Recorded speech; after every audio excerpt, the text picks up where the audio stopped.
get the tone correct. Okay. 大家早上好，我是 Vina，来自新加坡。在我开始之前，我想要感谢并祝贺Let's Vision 团队，设计 Frank、Claire、佩豪、小生、Swift GG X Reality Zone。谢谢你们举办了这次精彩的会议。我不会说中文，所以我就用英文技术吧。Okay. Yeah. I work as an iOS engineer and co-organize the iOS Conference SG and also iOS Dev Scout meetup in Singapore. Here are some photos of our meetup and conference. I am here with my fellow wonderful organizers, and we would love to chat with you. If you happen to visit Singapore, please say hi to us. Okay. Right. Today, I would like to share practical techniques to glow up your immersive content. There will be a lot of code, but even if you are from zero, I hope this will help you get started and be a hero. So what are we building today? It is very simple. I just want to place a 3D speaker on a table. I want to play or pause the audio, adjust the volume through its attachment, and I can interact with it by dragging it around.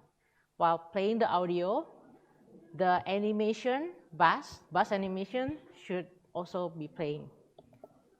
Okay. I'm also inspired by Jodi's principle yesterday. It's called build small things. So I really feel that this is the smallest thing you can start after the hello world.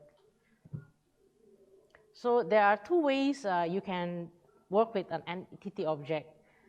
The first one is using the Reality Composer Pro app, and the default Xcode starter project, as you can see here, puts the Reality Kit content in a package. Inside the package, you will see the 3D immersive content. If you click Open in Reality Composer Pro, you will be able to log in. You will be able to do things visually there, and it's compiled back through your project. In a way, yes, it feels like a storyboard or interface builder. But there is another second way, which is programmatically, and we can use Swift and Swift UI. So in this talk, I will focus on the programmatic way. So when I decide to do things programmatically, there is a bit of cleanup that I must do. I think yesterday Satoshi did this cleanup as well. So you can actually delete the Reality Content package and the content view. But after you delete the content view file, this part of code will throw an error. So you can simply replace this with an empty view, but this will cause the close button and the window grabber to float on its own without any window. To remove this, I can attach persistent system overlay.hidden to this empty view. And don't forget to call await open immersive space inside the task block, because previously this was called from the content view. Now the last part of the cleanup is the immersive view. Initially, it creates the entity from the Reality Kit content bundle. I can update the initialization right away. So I store the model entity as a speaker variable starting from nil. When the reality view loads, I will await for the model, and if it succeeds, it should be added to the content of the reality view. And don't forget to add the USDZ file into Xcode. Now, I will head over to Xcode, and this is the code from the last checkpoint. I already have my 3D model loaded here, and I will run it. Okay, do you see the, okay, maybe I should bring, all right. So there you go. But what happened here? We have a giant speaker like this. Okay, something is wrong with my code or the model, I don't know. Let's go back and fix it. Okay, for the record, this is supposed to be the object that I expected. It looks very nice on the Sketchfab website. But after I bought the object, the USDC file does not appear as detailed as I expected. In this case, Sketchfab got back to me and said that their USDC converter has limitation and unable to fix it. I hope they will fix it, but for now, our work must continue. Just be careful when you're buying a 3D model, it might not be perfect. So let's go back to the project and fix it, this giant speaker. A model entity has properties called scale and position. The scale is a SIMD3 float containing an array of x, y, z. The giant speaker that we saw was in 100%. So by trial and error, I reduced it to 0.00075. There's no magic number here. You have the freedom to choose any fraction.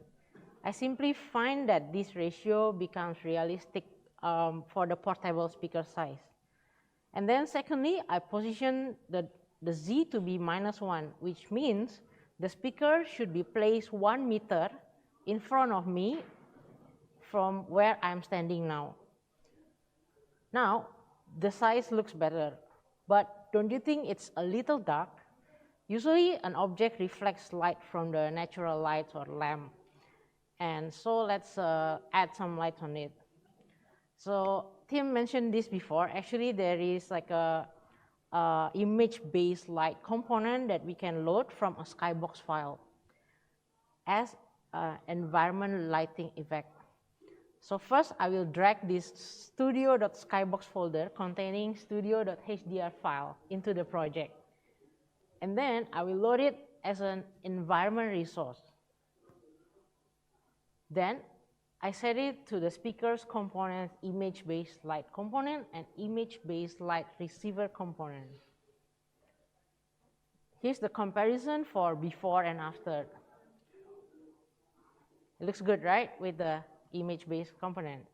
So while we're on this, I'm going to also do the shadow. It's the same as what you saw in the one of Tim's slides just now. Just one line. Grounding shadow component, cast shadow true. So now you should see the difference without and with shadow. So this little touch will make your object look more realistic in the eyes of the user. So don't ignore it.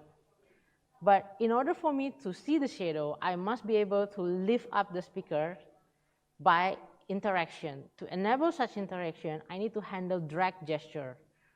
So let's attach drag gesture modifier to the reality view. To handle the drag gesture, I need to create a collision component, passing the bound of the speaker as well as input target component. And then the next thing is I have to attach the gesture modifier to the reality view.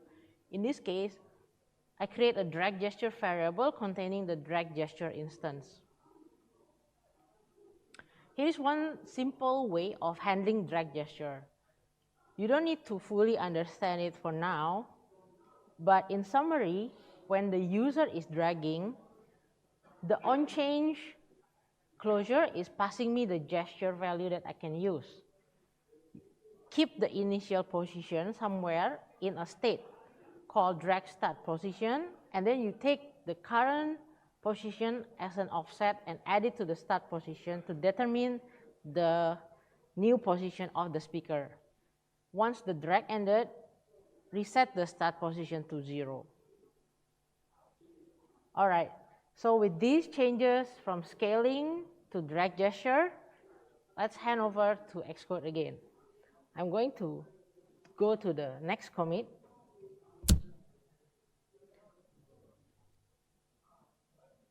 Right. Okay, I should say here.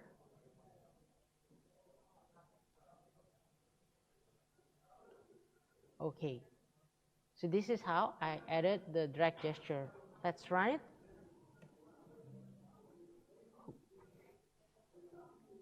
And see if the speaker appears. Okay, so the speaker appears outside of the room. So I can actually tap this and bring it to the anywhere, right? So if I lift it up, you can see there is a shadow on the speaker. Cool. So the shadow works. Okay. We have covered a lot of code, but you're still with me, right? Yeah, okay. So here comes the juicy part. The speaker appears on the floor or anywhere, but I want the speaker to appear on the table. Okay, but keep in mind that theoretically, any object in the virtual world can float. So you just have to accept the reality that almost all objects will float. But suppose I still want to be realistic and I want it to appear on a table. So this is where anchoring plays a part. Recall that this is where I left the code. After the E-flat speaker, I declare a variable table, which is a closure that returns an anchor entity for any horizontal plane classified as table with a minimum of 0.5 by 0.5 meter and immediately add the speaker as its child.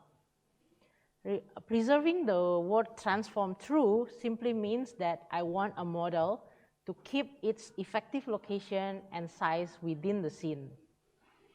Remember to add the speaker immediately to the anchor, and based on my experience, it takes some time for the anchor entity to scan for tables. And because now the speaker is anchored, I don't need the Z position anymore, and now I can add the table directly to the content instead of the speaker. So one tip that Tim also shared is that you can turn on this visualization debugger on Xcode to enable the anchoring surfaces toggle, and you'll be able to see what are the detected surfaces. Okay, so now let's move on to the animation part. To add the animation part from the last step, I will make a state variable to store the animation resource.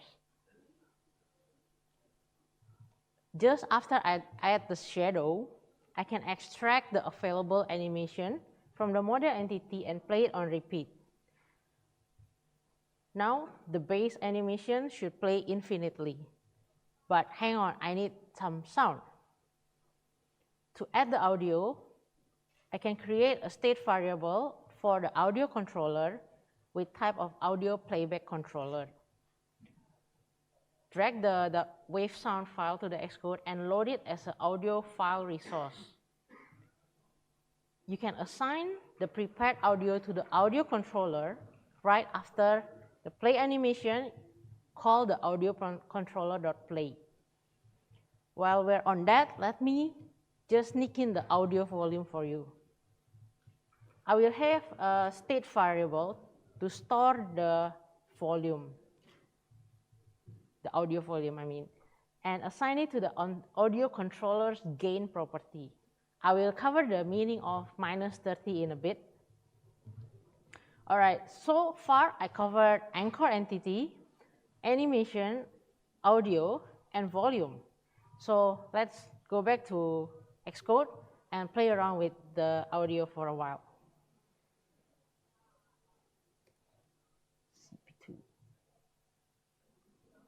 Okay, I've added the audio file and call the audio controller.play here. I will try to run again.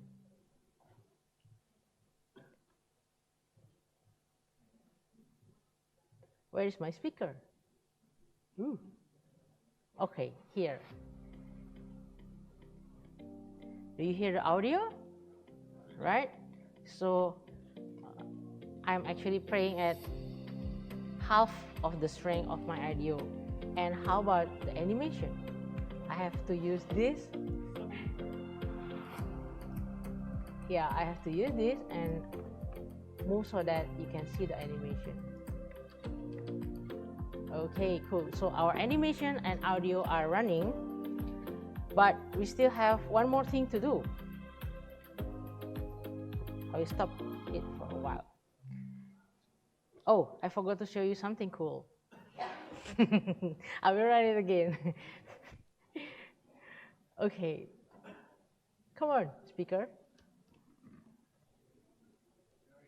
If the speaker is missing, what you need to do is just move around. And it will show up soon. Come on. Why is that happening? I think this is a simulator bug. So if you cannot find, don't worry. I also have the same problem. But this is very realistic. Actually, did I run it or not? Running, right? This is the reason why I cannot do live coding. Okay, now it's running. So when I increase the volume, now I am listening the audio very clear. But if I move further, you don't actually hear it, right? Yeah. And then I go to the right. Where do you hear it? You will hear it on the right speaker. And when you go to the left, you hear it on the left speaker. So this is called spatial audio, and we don't need to implement extra things. It just works out of the box. Okay, cool. So our audio works. We have just one last thing to do, which is I want to let the user control the playing of the audio. So this is where attachment come in. Attachment is a Swift UI view that you can attach to any object. I want to show a play button and a slider to adjust the sound's volume. So we're almost done. Here's the thing from Apple's document website. Reality View actually has multiple init functions. The first parameter being the closure that we are modifying just now is actually the make parameter. And there's another parameter called update and attachment suitable for my need. So I will modify the existing Reality View implementation for the init that I want. Notice that the Reality View's make and update closure are passing contents and attachments. Now I am ready to create Swift UI views inside the attachments closure. I'm also adding a new state variable called isPlaying false, which I will use in the attachment. So I will zoom into the attachment section. The first element is a play or pause button. Depending on the state of the isPlaying variable, I can use a toggle with just an icon play or pause. The view modifiers here are self-explanatory, but it's encouraged to use glass background effect for Vision Pro app. The second element is a slider, where the value of it is the current volume from the state variable, ranging from -60 to 0. Earlier, the initial volume is -30, which means the audio gain will start in the middle. When the slider value change, I will send it to the audio controller using its phase method to make a smooth gain changes. Now, let's wrap these two inside the H tag, and we're done making the Swift UI view inside the attachment. But I need to let the make closure use this attachment. So in between the shadow and the content.add, I need to place the attachment. Here I'm using the attachments.identity with the same ID given to my attachment object. Position the attachment at positive 0.3 or on the y-axis so that the attachment appears above the object. Add this attachment as a child of the speaker preserving word transform true.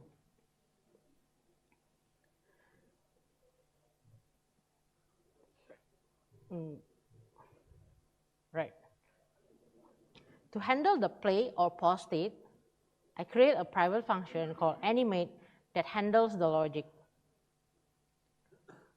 In the make closure, where I had to play the animation previously, it can now be replaced with just calling animate function. And lastly, yes, the last thing is I must call animate inside the update closure because make is only called once. When the user interacts with the object, it only calls the update closure. Okay, so the last checkpoint, I covered attachment, but it was a lot. Let's head back to the Xcode and see what is the end product. Wow. Right. In here, I already replaced with the call animate, and we have the attachment. So let's run and try. I am here. Okay, so now we have a speaker with the attachment. Let me go closer. And yes, this. And this is the volume slider that you can adjust, and you can play the button. So our animation works, our slider works, and the spatial audio also still working. Let's move to the right.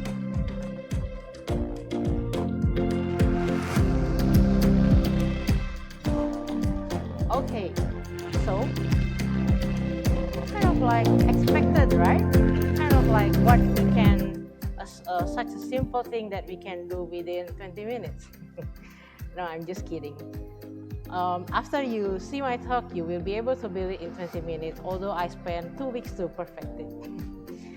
Okay, so in summary, these are classes and methods mentioned in this talk, a slide inspired by most of the WWDC slides. I hope you learned something new, and remember, if you come to Singapore, please say hi to me. And well, you've made it. Hooray! Yeah, wonderful. Thanks, Vina. We got a question from our other guest. The question is there a light source or just the sky sphere be used to generate shadow? Yeah.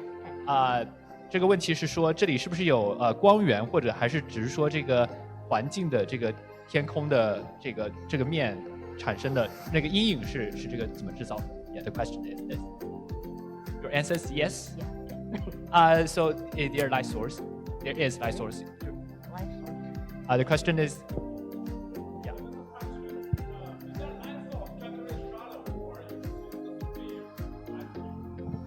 Because if you want to generate shadow, you need to have a light source. The sphere can provide a global illusion, or you're just using a light source.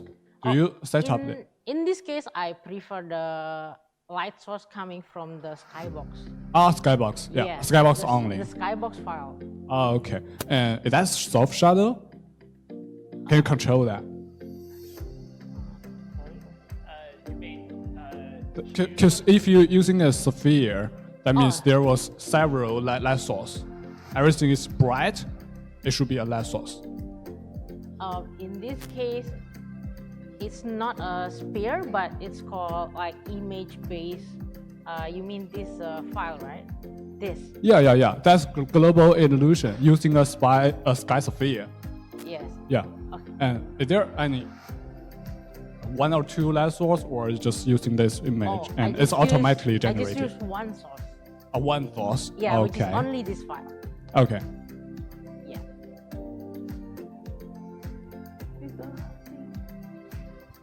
Okay, thanks, Vina. Thanks. Okay. Yeah, thank you for the wonderful question. Thank you. Yeah, thank you. Thank you, Vina. Thank you, everyone. Yeah, Appreciate thank you.